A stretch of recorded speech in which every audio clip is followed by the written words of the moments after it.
Bienvenidos una vez más a su programa Perspectivas. Les saluda Gaby Peroso.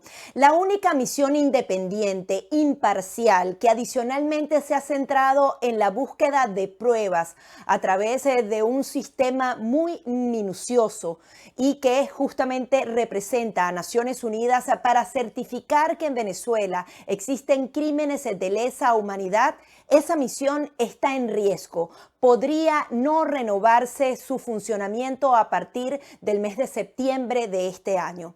Es por ello que más de 125 organizaciones de derechos humanos dedicados justamente internacional y nacionalmente a este tema han estado presionando o alertando sobre esto por la posible votación en el Consejo de Derechos Humanos de Naciones Unidas para que esta misión vuelva a continuar haciendo su trabajo. Le doy la bienvenida a Tamara Tarasiuk, quien es directora adjunta para las Américas de Human Rights Watch, y también a Beatriz Bibi Borges, quien es directora del CEPAS, ese centro que se encarga justamente de la justicia y la paz en Venezuela. Muchísimas gracias a ambas por estar aquí. Tuvieron un importante evento esta semana haciendo esta alerta de la posibilidad de que esos crímenes de lesa humanidad, las torturas, las desapariciones forzosas, las ejecuciones extrajudiciales que siguen ocurriendo desde el 2014 en Venezuela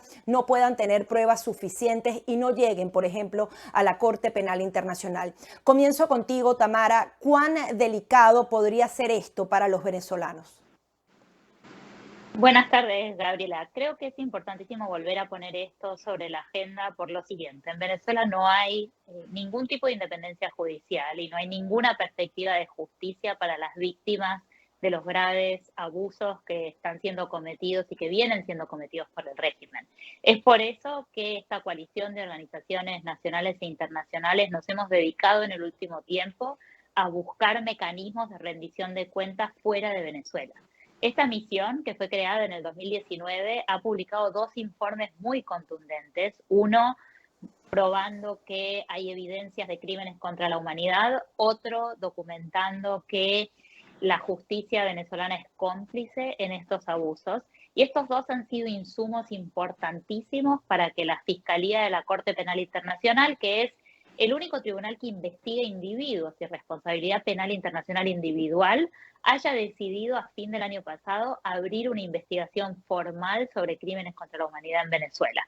Es por eso que esta coalición ha impulsado una campaña para lograr que se renueve el mandato de esta misión de expertos independientes, que esperamos que ocurra en septiembre en Ginebra.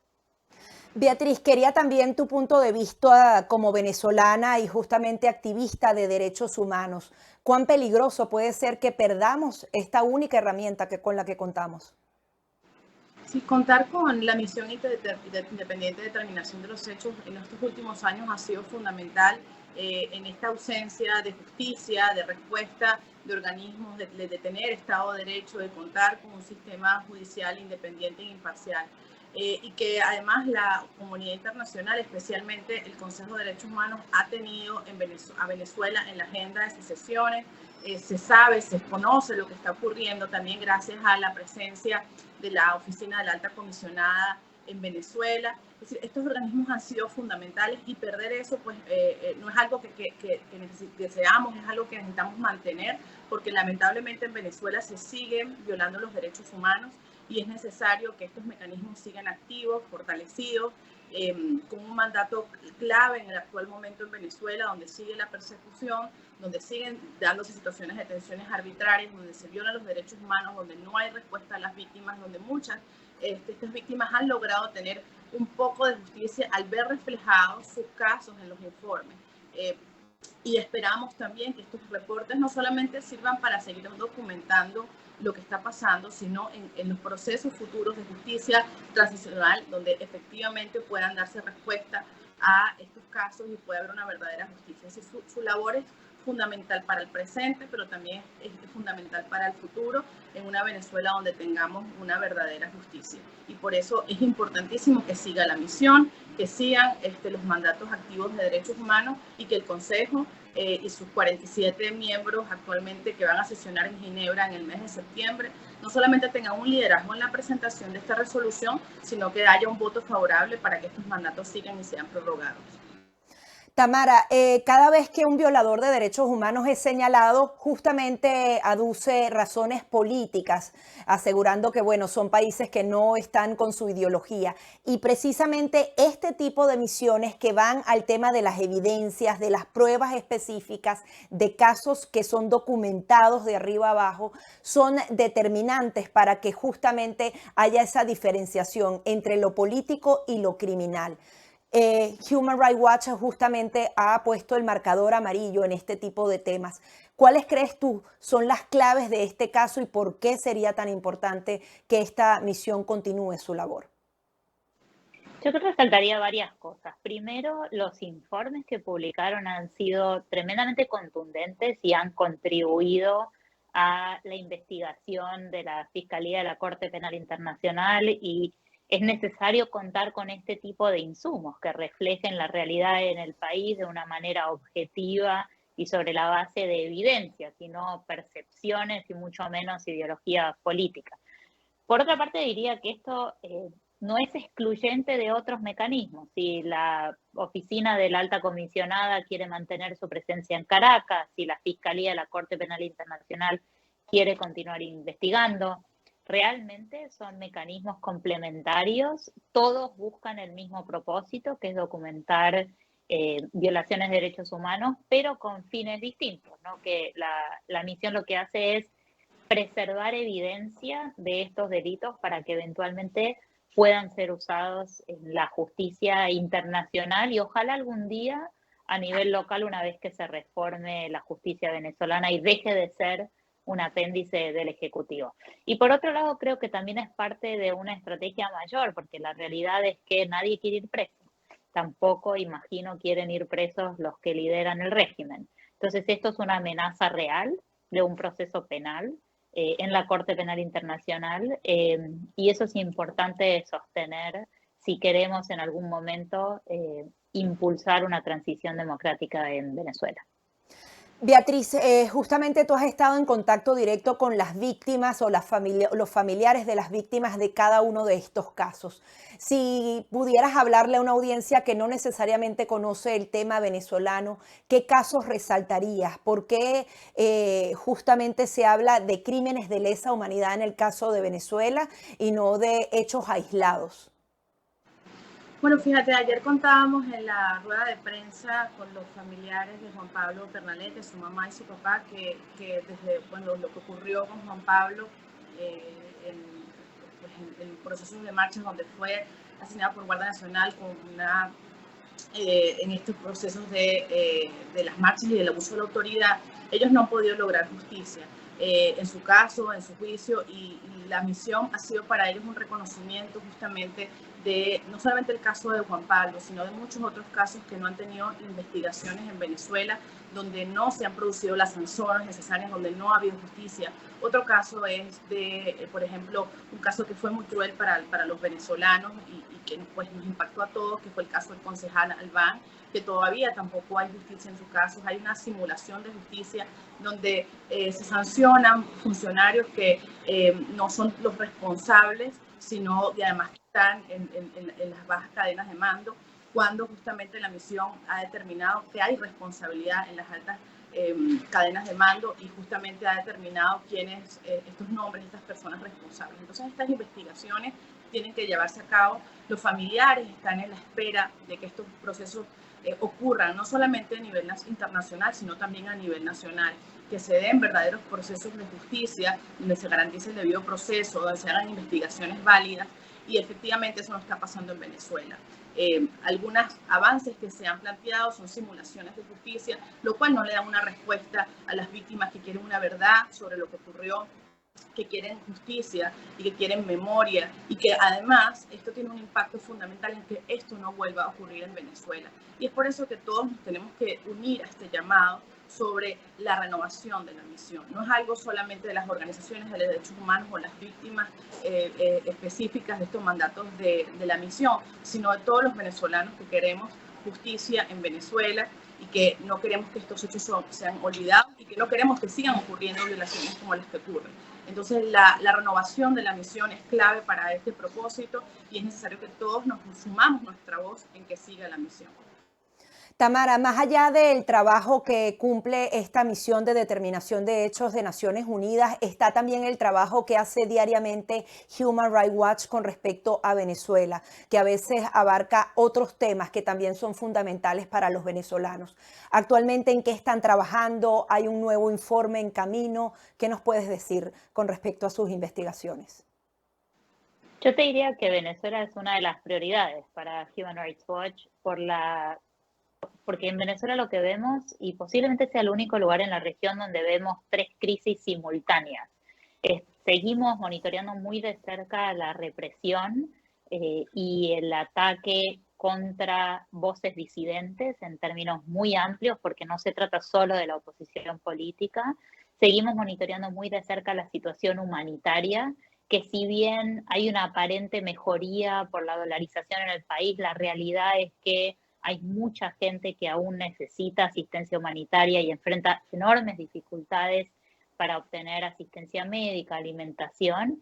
Y la tercera crisis es la crisis consecuente, que es la crisis de refugiados que ha generado la situación en Venezuela, con más de 6 millones de personas que se han visto obligadas a salir del país y enfrentan enormes desafíos y vulneraciones de sus derechos, tanto en los países de acogida, donde deciden quedarse, como en las rutas migratorias. Nuestro último informe es sobre la situación en el Darién, por ejemplo, donde aumentó drásticamente la cantidad de venezolanos que se ven obligados a cruzar por la selva del Darién entre Colombia y Panamá, enfrentando enormes dificultades, no solo naturales, sino abusos por grupos ilegales.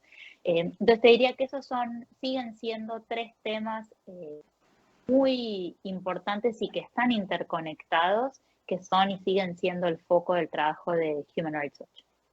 Finalmente, quería sus conclusiones con respecto a esta posibilidad de que la misión no siga trabajando. ¿Qué otras opciones tienen los venezolanos? ¿Qué podría pasar? Justamente, ¿quién se encarga de que esa decisión salga? Al final es una decisión política de cada país. Un poco su visión con respecto a esto y qué otra alternativa podríamos tener. Comienzo contigo, Beatriz.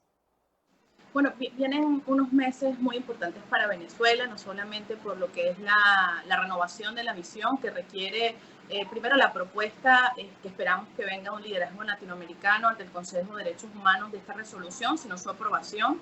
También vienen momentos importantes sobre la nueva o el nuevo persona encargada del Alto Comisionado para los Derechos Humanos, que esperamos también que esta nueva persona pueda priorizar a Venezuela, tenga a Venezuela no solamente entre las altas prioridades de la región, sino que... ¿Cuándo se da ese nombramiento?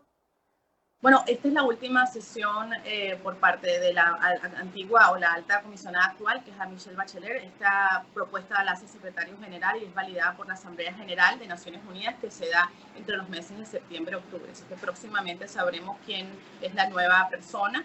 Y lo que esperamos desde ya, lo solicitamos a esta oficina que pues ha documentado y que conoce la situación de Venezuela, es que siga priorizando al país y que el nuevo alto o la nueva alta comisionada pueda seguir hablando alto y claro de lo que ocurre en Venezuela. Y otra cosa que va a ocurrir también durante o en el marco de la Asamblea General de Naciones Unidas, que ya esa es en Nueva York, no en Ginebra, como es el Consejo de Derechos Humanos, se da también la votación para los miembros que van a ocupar silla de estos 47 puestos del Consejo de Derechos Humanos, y donde hay 2 puestos disponibles para Latinoamérica, y hay 3 candidaturas donde Venezuela está aspirando a seguir en este espacio, y están también las candidaturas de Chile y de Costa Rica. Países que no cumplen con estándares de derechos humanos, como actualmente es Venezuela, no deberían tener una respuesta contundente de no ser electos en estos espacios donde se busca proteger y garantizar los derechos humanos. Y también yo creo que la renovación de la misión así como la no renovación de Venezuela aún así en el Consejo de Derechos Humanos, serían mensajes contundentes, coherentes sobre el compromiso de los estados actualmente con la democracia y los derechos humanos en el país, y una respuesta a los venezolanos que exigimos hoy justicia, democracia y derechos humanos. Tamara, tus conclusiones al respecto sobre la posibilidad de renovarla o no y qué herramientas podríamos tener adicionales. Yo creo, para agregar a lo que decía Beatriz, que está en juego el compromiso de América Latina con los derechos humanos de una manera política. Y lo que esperamos ver en las sesiones del Consejo es que aquellos gobiernos de la región que, independientemente de sus ideologías políticas, se consideran gobiernos democráticos y que apoyan los derechos humanos y la democracia, sean quienes respalden y lideren esta resolución para renovar el mandato de la misión de determinación de los hechos. Uno no puede ser selectivo en materia de derechos humanos y decidir que ciertas batallas están bien y ciertas batallas están mal. Esto ni siquiera se trata de condenar la represión en Venezuela, se trata de crear un mecanismo para investigar y recabar evidencias de los abusos que están siendo cometidos en Venezuela por parte de una autoridad que ha demostrado ser independiente. El problema es que lo que muestran no le gusta al régimen, pero esa no es una razón para esconderlo debajo de la alfombra, y esperamos contar con el apoyo, sobre todo de un liderazgo de la región, para que esto pueda avanzar ahora en las sesiones de septiembre y complementar estos otros mecanismos que existen, como la Fiscalía de la Corte Penal Internacional, la Oficina de la Alta Comisionada para los Derechos Humanos, que, como decía Beatriz, va ahora a cambiar quién la lidere, pero no debería cambiar el propósito, ni el fin, ni el trabajo de la oficina, sobre todo priorizando una crisis como la venezolana, y ojalá sea alguien que no sacrifique la publicidad de los resultados y la información que obtiene a cambio de acceso, porque eso es algo bien complicado que debería evitar quien esté a cargo de la más alta oficina de derechos humanos de Naciones Unidas.